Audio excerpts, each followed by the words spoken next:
How to view close friend list on Facebook. Hi guys, welcome back to our channel. In this video tutorial, we'll be discussing about how to view your close friend list on Facebook. So adding someone to your close friend list ensures that you see all their posts and can share photos specifically for them. However, it's easy to forget who you have added over time.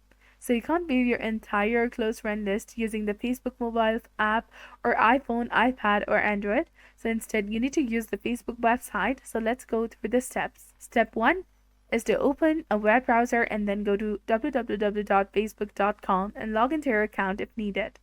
You will arrive at your Facebook home screen. Remember that the full close friend list is only available on the website and not in the mobile app. So now click on the friends in the menu on the left side of the screen. Once you tap on it, you will see the custom list option in the bottom. Click on it. From this page, you will see three different options, that is restricted, acquaintances, and close friends. Click on close friends and you will see all your close friends displayed on the right side of the screen. So this was all about it. This is exactly how you can view your close friend list on Facebook. If you found this guide helpful, please consider leaving a like and subscribing to our channel.